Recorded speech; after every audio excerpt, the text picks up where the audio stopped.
आंचल में सजा लेना कलियां। नमस्कार, आदाब। आपके साथ मैं हूं फराज। दोस्तों, आज किस्सा असरारुल हसन खान साहब का, यानी मजरूह सुल्तानपुरी। हाँ, चैनल को सब्सक्राइब कर लीजिए अगर आप जुड़ना चाहते हैं पुरानी यादों के साथ। जुल्फों में सितारे भर लेना। मजरूह साहब कितने बड़े गीतकार थे ये बताने की जरूरत नहीं। दो किस्से उनके। एक बार हुआ यूं कि एक प्रोड्यूसर ने मजरूह साहब को बुलाया और कहा कि आप हमारे लिए गीत लिखिए। मजरूह साहब ने कहा, हमारा तो काम ही यही है। प्रोड्यूसर ने कहा कि मुझे कुछ तड़कता भड़कता हुआ सा गीत चाहिए। उन दिनों चोली के पीछे क्या है और इस तरह के गीत आ रहे थे। प्रोड्यूसर ने उसी तरह की डिमांड की। मजरूह साहब की किताब वहीं रखी थी सामने टेबल पे।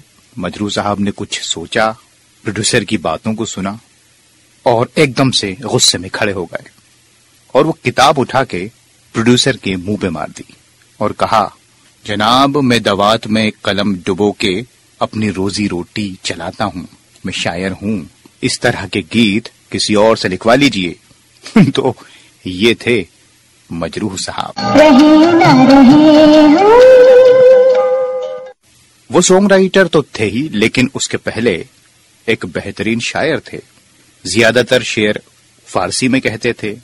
हुआ यूं कि अलीगढ़ यूनिवर्सिटी में मुशायरा हुआ।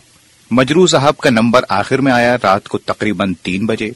उन्होंने अपनी शायरी शुरू की तो एक स्टूडेंट ने कहा कि साहब, मैं इतनी रात तक आपके लिए ही बैठा हूं, कुछ आसान शायरी सुनाएं। मजरूह साहब ने अपने अंदाज में कहा, बेटा, मुझे बरसों लगे हैं इस मुकाम तक आने में कि इतनी रात में मुशायरा पढ़ता हूं, सबसे आखिर में। तुम क्या चाहते हो, बरसों की मेहनत पे पानी फेर दूं और नीचे उतर आऊं? मैं नीचे नहीं आ सकता। अगर तुम ऊपर आ सकते हो तो तुम आ जाओ।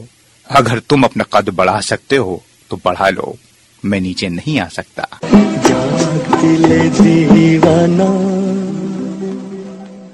तो ये अंदाज था मजरूह सुल्तानपुरी का। चाहे उनके गीत हों, उनकी शायरी हो या हो उनके जीने का अंदाज। बहाने और भी होते जो जिंदगी के लिए, बहाने और भी होते जो जिंदगी के लिए, हम एक बार तेरी आरज़ू भी खो देते। अब अपने दोस्त फराज को दीजिए इजाजत। नमस्कार, खुदा हाफिज। आंचल में सजा लेना कलियां।